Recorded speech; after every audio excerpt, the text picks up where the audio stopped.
Brāļi, klausieties mani! Pasaule šodien ir kā tirgus laukums, kur visu pārdod, pat dvēseles. Ekrāni spīd kā altāri, kas pieprasa tavu skatienu un laiku. Sievietes tiek izmantotas kā reklāmas ieroči, un vīrietim tiek teikts: dzīvo viegli, baudi, dari, kas patīk. Bet es jums saku, tas nav brīvības gars, tas ir verdzības gars. Jo patiesa brīvība nav darīt, ko jūti.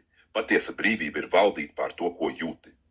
Dievs radīja tevi, lai tu būtu karotājs, ne patērētājs. Viņš aicināja tevi būt gaismas sargam tumsas laikmetā. Par vīrišķību. Vīrišķība nav muskuļu vai sieviešu skaits. Tā ir spēja stāvēt taisni, kad citi krīt. Tā ir spēja klusumā lūgt, kad citi kliedz pēc uzmanības. Tā ir spēja sacīt nē, sev, kad pasaule saka jā.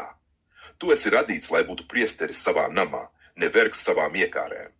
Sieviete nav tavs mērķis, viņa ir dāvana, kad tu pats kļūst par vīru, kas spēj mīlēt kā Kristus, ne tikai gribēt, bet upurēt. Kārdinājumiem. Jā, pasaule piedāvā vieglu ceļu, bet tas ved uz tukšumu. Pornogrāfija, alkohols, ātra nauda, vieglas baudas, tās visas ir viltojumi. Velns nes nāvi ar skaistu iepakojumu. Bet Kristus dod dzīvību ar rētu uz rokām. Neviens negaida, ka tu būsi perfekts, bet Dievs gaida, ka tu cīnīsies, ka tu neļausi sirdī kļūt augstai, ka tu necelsi rokas sakot nav jēgas. Jo tieši tajā brīdī, kad tu esi vājš, Dievs saka, tagad es varu tevi stiprināt. Par mērķi un spēku. Vīrietis bez mērķa kļūst par mērķi.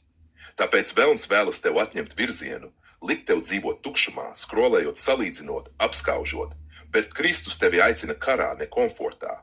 Celies no miega, dēls. Notīri putekļus no savas ticības. Ej treniņā, ej darbā, ej kalpošanā, mācies disciplīnu, jo bez tās nav brīvības. Un kad pasaule saka, vīrieši vairs nav vajadzīgi, atceries, Dievs vienmēr meklē vienu vīru, caur kuru viņš var mainīt visu paudzi. Noslēgumā. Brāļi, šis ir vājuma laikmets, bet arī mocekļu laikmets. Tie, kas paliek stipri ticībā, būs gaismas karavīri. Ne pēc popularitātes, ne pēc naudas, bet pēc nemirstīgas patiesības. Jo vīrišķība šodien ir stāvēšana tur, kur citi atkāpjas. Un, kad tu to dari, tu nestāvi viens. Kristus stāv tev blakus, un viņa balss saka open quote: esi stiprs un drosmīgs, es esmu ar tevi līdz pasaules galam.